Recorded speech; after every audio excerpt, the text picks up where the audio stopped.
Encantados de darle el pase a la primera entrevista del día. Estamos cubriendo diferentes tópicos que pisaron fuerte en los últimos meses, en las últimas semanas, y uno de ellos fue el debate político-ambiental.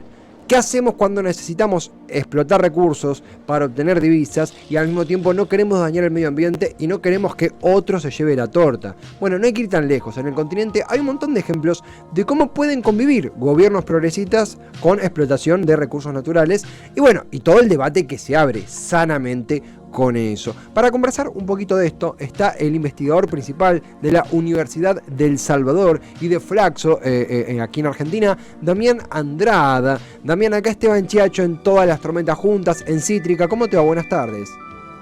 ¿Cómo andás, Esteban? Muy buenas tardes de Santa Cruz de la Sierra, Bolivia. Allí mucho calor, no sé, yo he ido en enero y hace un calorcito bastante fuerte. Muchísimo calor y estamos en una temporada de lluvias, así que de repente, bueno, hay un solazo, vuelve una lluvia, sale el sol con más humedad, así que así estamos. Por ahí te digo una burrada, los Canvas se le dice a la gente de Santa Cruz. Exactamente, es esa, en algún momento se habla de esa geopolítica entre Cambas y Coyas, ¿no? Que para nosotros sería Coyas, así que así es, toda la región oriental, lo que en su momento también se denominó como la medialuna del oriente, en palabras de Álvaro García Linera, se denomina como Cambas. Sí, tengo un cariño, me puse súper personal, pero un cariño muy grande por Bolivia y tuve la suerte de estar ahí hace ya mucho tiempo con mi madre y guardo mucho afecto a todo Bolivia.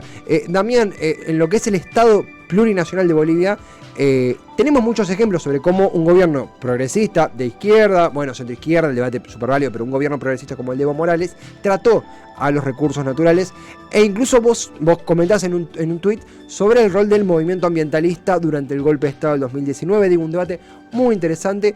Te pregunto, lo primero, imagino que abrimos una puerta enorme, pero por donde vos quieras recorrer, ¿cómo fue el trato, imagino con el litio como clave, del gobierno de Evo Morales y de Álvaro García Linera con los recursos naturales? ¿Cómo conversó el progresismo del gobierno con todos los recursos que administró Bolivia en ese entonces y hasta la actualidad?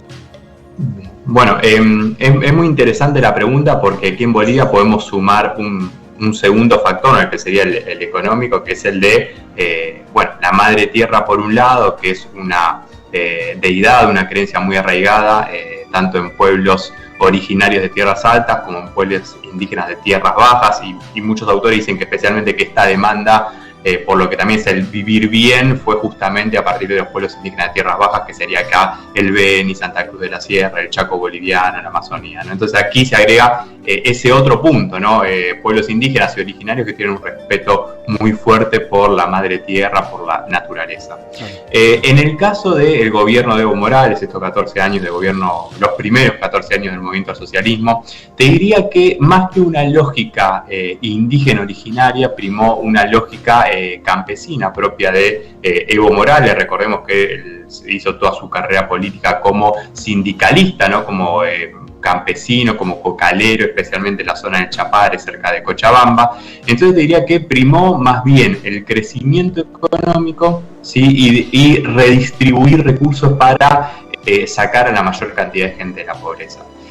Hay que ir actualizando los números año a año. El anteaño pasado por la pandemia también Bolivia cayó mucho y se tenía que actualizar los datos, pero en los primeros 14 años del gobierno la pobreza cayó de modo muy fuerte, bien aproximadamente desde un 60 a un 35%. También hubo un descenso muy fuerte del hambre, de la extrema pobreza, y que para eso se concretara hubo un factor fundamental que fue la nacionalización de los hidrocarburos, ¿no? La nacionalización del gas con el decreto de Héroes del Chaco, que lo toman y bien llega un 1 de mayo, un Día del Trabajador del año 2006, y a partir de allí lo que hace el Estado no es una nacionalización clásica en la cual el Estado toma posesión del 100% del capital, sino tomar la mitad del capital más un poquito más como para poder manejar la empresa y sumar ¿Cómo?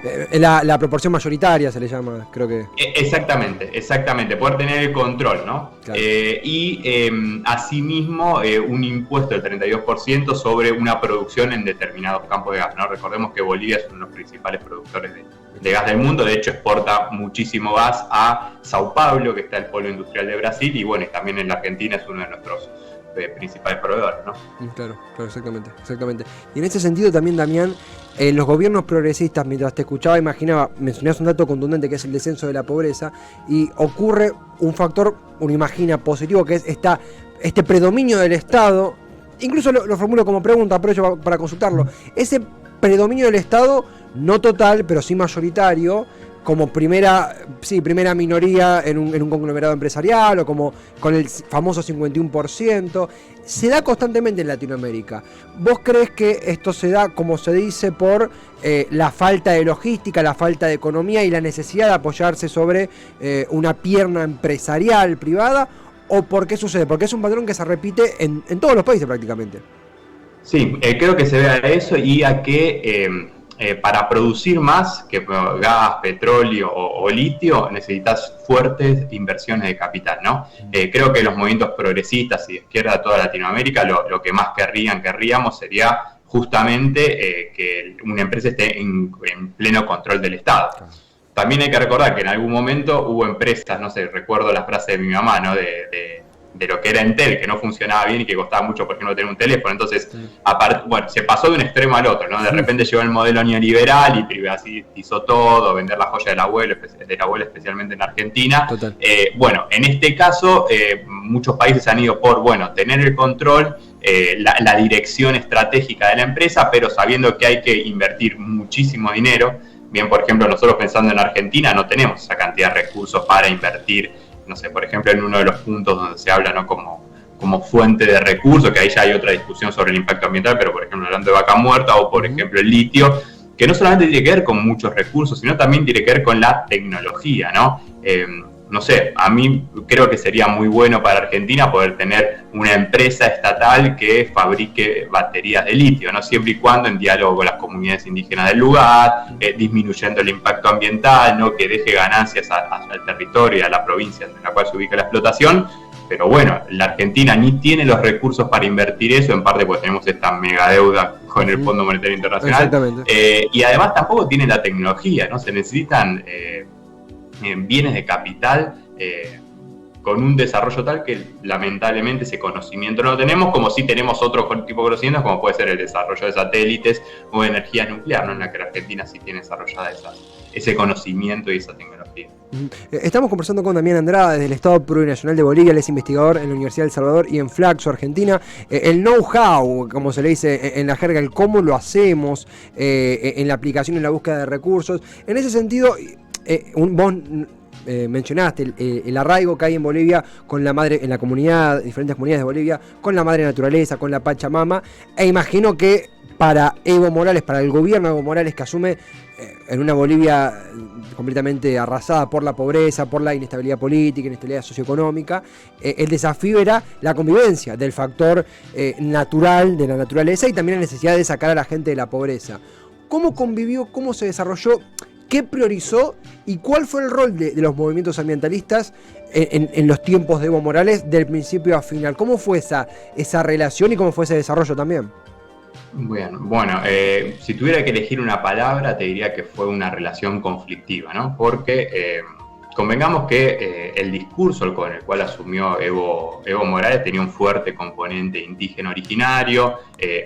Recordemos, la Pachamama, el Sumacamaña, ¿no? Que es el vivir bien, esos conceptos estaban muy anclados. Creo que primó la lógica de hacer crecer a la economía, a pesar del impacto ambiental. Bolivia siempre siguió produciendo gas. También hay que señalar que se celebró esa nacionalización del gas. Además, las críticas eran por izquierda, ¿no? Las críticas eran, ¿por qué no estatizar completamente el gas? No había críticas. Obviamente también están los sectores de derecha que están completamente en contra de cualquier nacionalización, ¿no? Te diría que dentro de esta lógica conflictiva, porque el movimiento ambiental apoyó rápidamente la llegada de Evo Morales, especialmente poner fin a 25, 30 años o 20 años de neoliberalismo. Pero hay un punto que para mí es fundamental en esta relación conflictiva, que marca, te diría, una separación que cada vez se va profundizando más, que es la represión en la carretera por el TIPS. El departamento de Cochabamba con el departamento del Beni, que queda hacia el norte, para el lado de la Amazonía, no están comunicados, ¿no? allí también vos tenés La Paz por el otro lado, no están comunicados y el objetivo del gobierno de Evo Morales fue construir una carretera, bien, la famosa carretera a través del TIMNIS, que TIMNIS significa Territorio Indígena y Parque Nacional Isiboro-Securén, bien, eso es un parque nacional, pero también es un territorio indígena donde viven varias comunidades. Bueno, y aquí hubo un conflicto bastante grande, hubo una movilización de los indígenas de tierras bajas, que señalo esto porque cuando estudiamos los pueblos indígenas originarios en Bolivia, en primer lugar siempre reconocemos que son diferentes, tienen diferentes repertorios de acción, pero uno encuentra también que los pueblos originarios de tierras altas, como podría ser, por ejemplo, los quechuas, bien los aymaras, son como muy combativos, ¿no? Son quienes han resistido más el avance, por ejemplo, de los españoles.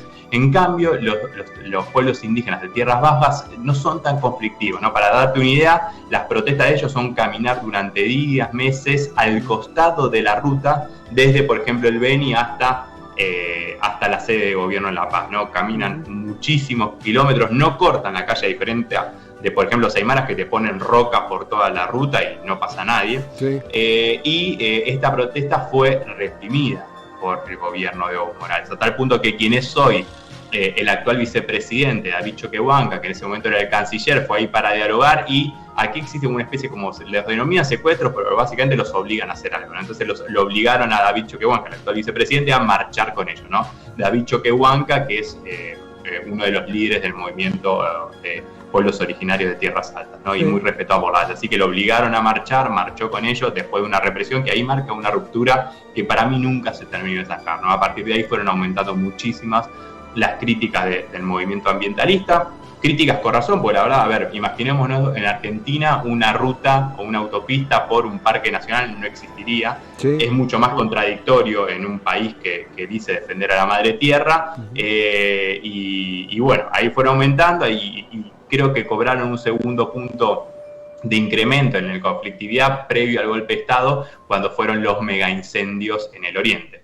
Allí Evo Morales, con este discurso, ¿no? Y este debate entre desarrollo y ambientalismo, Evo Morales fomentó muchísimo el agronegocio aquí en el oriente, ¿no? Plantaciones de soja, de maíz, bueno, hizo la ganadería, especialmente con los ganaderos del Beni, hizo acuerdos con la oligarquía del oriente y fue extendiendo la frontera agrícola-ganadera a costa de lo que es el monte, a costa de la Amazonía, y bueno, esa serie de decretos que permiten lo que aquí se denomina chaqueo, que es quemar el monte, terminó generando, o fue una de las razones que generó los megaincendios de 2019, que también fueron capitalizados políticamente en un contexto de campaña electoral. Y también, Damián, en ese sentido, ¿no? Porque uno profundiza en el caso boliviano, como bien haces vos, si ve el caso con coyunturas diferentes, digo, pero el caso brasileño, un Lula que vitoreó la exploración petrolera. De hecho, hay una foto muy famosa de Lula mostrando la mano festejando que había petróleo. Uruguay en la época de Tabaré, y también con Pepe Mujica, ¿no? Que nadie duda de que Pepe Mujica es un líder de izquierda, progresista, pero también con las pasteras. Bueno, me acuerdo acá cuando fue antes de todo esto, Chevron con Cristina, como que, te lo formulo como pregunta, a veces pareciera que a los gobiernos del cono sur de corte progresista se le exige un rigor medioambiental que es sumamente válido, entendible y necesario, pero que nunca fue una cuestión presente, o que nunca fue algo que llegara a obstaculizar la prioridad que era rescatar a gente de la pobreza, generar divisas, lograr mayores ingresos. Lo formulo como pregunta, ¿vos ves esto así? ¿Y cómo vivís sobre todo el debate de diciembre-enero en Twitter, sobre todo en Twitter Argentina, en donde tanto se hablaba de petróleo en Mar del Plata, cómo interactuamos, el caso de Bolivia? ¿Cómo vivís estas exigencias, estas cuestiones, estos debates? Bueno, a ver, lo veo como un debate interesante y también con compañeros y compañeras de sectores que se posicionan fuertemente en defensa de la cuestión ambiental y otras fuertemente en defensa del desarrollo. Así que me parece un debate interesante. Por momentos hay ciertas discusiones que me duelen un poco, porque digo, pero si son gente valiosísima de ambos lados, ¿no? Creo que también tiene que ver un poco con la situación económica de cada país, ¿no? A veces, es una sensación que habría que profundizarla, pero a veces siento que cuando un país cae no sé, voy a decir en la lona, ¿no? Como nos pasó a las y los argentinos en 2001, 2002. Total. De repente, bueno, estos debates que también son un poco más contemporáneos y de las nuevas generaciones quedan de lado. Primero saquemos gente de la pobreza, saquemos gente del hambre, y a medida que esos niveles de economía van mejorando, como que, bueno, las sociedades se van volviendo más exigentes, y me parece que es algo correcto, ¿no? A ver, yo creo que hay que buscar un punto medio, creo que es, pensando puntualmente en el contexto de Argentina, ¿no? Claro. Creo que hay que buscar niveles de crecimiento y de redistribución de la economía que permitan, la población argentina, bueno, venimos de 3 años de recesión, ¿no? Con una deuda impagable.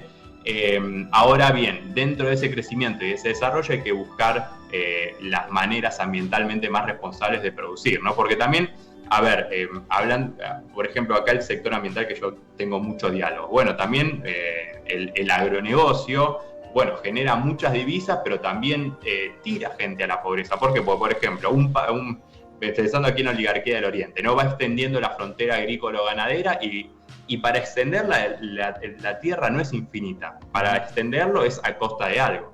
Y ese a costa de algo es a costa de pequeños y pequeñas campesinas, es a costa de pueblos indígenas que viven en el monte, construir, por ejemplo, una hidroeléctrica para exportar energía a Brasil o a la Argentina, es a costa de inundar un territorio donde viven comunidades indígenas. Claro. Entonces, a veces, o muchas veces el petróleo, como se vio ahora en el caso de Perú, que creo que fue un problema en un buque, sí. o como ocurrió oportunamente, como ocurre en la Amazonía peruana, como ocurrió oportunamente también en la Amazonía en Ecuador. A veces esos derrames de petróleo terminan contaminando la fuente de agua de un pueblo indígena.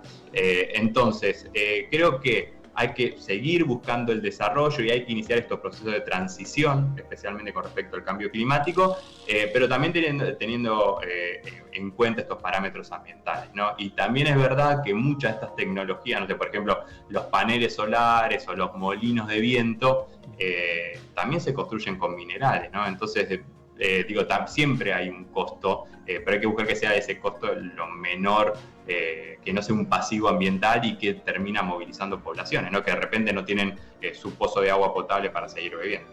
Sí, sí, absolutamente. También sucede, Damián, algo que acá conversamos mucho, a veces es un poquito repetitivo, pero vale la pena, como fue el caso del río Paraná en Argentina, la hidrovía, en donde de vuelta se apeló a un modelo privado que le dejó al Estado una silla chiquita así, y 25 años después estamos intentando recuperarla. Viste que a veces el debate en Twitter tiene eso, y cosas muy piolas y muchos extremos donde decís, pasamos de estar en modo Greenpeace a modo, no sé, extremo derechista. Algo que también, comenzando a concluir, digo, es interesantísimo ver los casos del Cono Sur, porque tenés la relación de vuelta entre explotación de recursos y gobiernos progresistas. Algo que pareciera también ocurrir es que la vuelta de la derecha, la restauración de la derecha, como fue en Bolivia, no creo que suceda en Argentina, pero lo vimos lo que pasó en Bolivia y lo padecimos, los que tenemos tanto afecto por ese país, lo que fue el golpe de Estado en 2019, pareciera que los gobiernos progresistas siempre tienen menos tiempo y hay que apurar un poco la mano porque vuelve la derecha y volvemos a foja cero. Entonces a veces entre ese apuro se olvida la cuestión ambiental.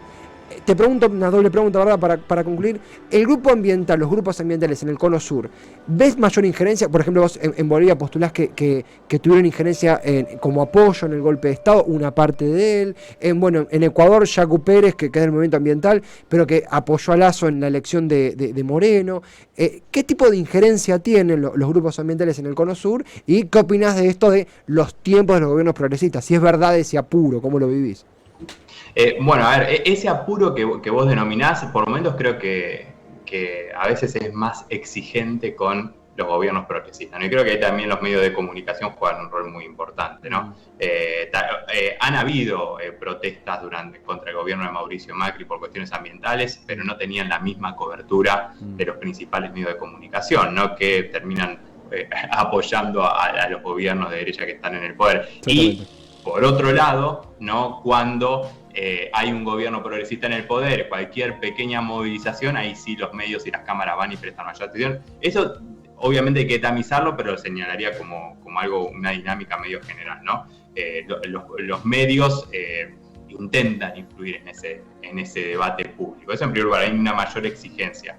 En el caso boliviano, los sectores vinculados al ambientalismo bueno, en el último gobierno de Evo Morales, o los últimos 2 gobiernos, fueron muy críticos de Evo Morales. Pensemos más o menos los últimos 8 o 9 años después de la represión en el Timnis. También, bueno, como todo, el gobierno de Evo Morales también en algún momento se ha buscado ponerse en contra de las ONG, ha tomado medidas para que no le llegan a los recursos económicos, los financiamientos internacionales, de la cooperación internacional. Así que había ahí una dinámica que fue creciendo, ¿no? Creo que el movimiento ambiental terminó muy enojado con Evo Morales, y cuando llegó el contexto de 2019 con estos mega incendios que en parte se deben al cambio climático, pero también se debe al acuerdo entre Evo Morales con la oligarquía del Oriente, ¿no? Porque eso, digo, esa podría ser una crítica por izquierda de Evo Morales, ¿no? Que en esta idea de hacer crecer la economía y redistribuir, también en un momento pactó, ¿no? Puso en paño frío la reforma agraria que se había anunciado, que había tenido muy buenos resultados los primeros años, y después dijo, bueno, hagamos un acuerdo con la oligarquía del Oriente que aumente producción y exportaciones, ¿no? Entonces, eso es una crítica por izquierda. Así que en ese contexto de mega incendios en 2019, con una relación que venía muy tirante, en ese momento apoyaron a la candidatura de Carlos Mesa, sin ningún lugar a duda. No te diría todo, pero al menos el 80%, 90% apoyó esa candidatura. Y además también ahí, desde mi punto de vista, jugó un rol muy importante el diario Página 7, que Página 7 era un diario plural que le daba espacio a las voces de izquierda, ¿no? Desde el ambientalismo hasta movimiento indígena, hasta movimiento feminista, y de repente Página 7 también hace un viraje y comienza, más allá de apoyar la candidatura de Carlos Mesa, comienza a denunciar que hubo un fraude electoral, y bueno, yo percibo que tuvo una muy fuerte influencia en el movimiento ambiental, esa cobertura de Página 7, que era un diario en el que se confiaba. Después del golpe quedó bastante prestigiado, ¿no? Para un sector de la población. Así que bueno, en ese momento apoyó a la candidatura de Carlos Mesa y adhirió a la narrativa de que había habido un fraude. Es realmente reconfortante encontrar experiencias de un país hermano, vecino como es Bolivia. Digo, está muy bien cuando se habla, no, en Noruega funcionó, en Canadá funcionó. Está bueno también ver en nuestro propio vecindario, en el propio Cono Sur. No lo podríamos haber hecho sin vos, Damián, sin este conocimiento, sin esta conexión con el pueblo hermano de Bolivia. El agradecimiento, el abrazo fraternal y por supuesto seguirla, porque es un país al que constantemente observamos y nos gusta obtener siempre información de él. Así que te agradecemos a vos y al tiempo para esta linda charla. Por favor, Esteban, gracias a vos, a la radio. Siempre es un placer dialogar con medios comunitarios, populares, que están del lado de las mayorías. Así que un abrazo grande. Un placer, gracias, muchas gracias, Damián Andrada. Allí lo ven desde Santa Cruz de las Sierras, en el Estado Plurinacional de Bolivia, investigador principal de la Universidad de El Salvador y de Flaxo, Argentina. La verdad es que estamos haciéndole marca personal a todo el debate ambiental. Me quedó la frase también de a los gobiernos progresistas le exigimos, nos incluyo, le exigimos más, lo cual es entendible, y todo eso repercute también en cómo conseguimos el debate ambiental en estos momentos, donde hay un avance del progresismo en América Latina. Y va a ser el debate que también va a tener Boric, y que cuando se establezca un poquito más va a tener Castillo, que va a tener Lula. También me doy por las ramas, pero Lula con la campaña que está haciendo, con muchos buenos trazos, con gente más de centro, como Gerardo Alquim, es un tema que, en nuestra opinión, va a ser el tema del año en el continente. Esperemos, si no el otro tema de la pandemia, y preferimos hablar de medio ambiente y este debate que no incluye todo el lado tan terrible de la pandemia, que esperemos haber dejado atrás.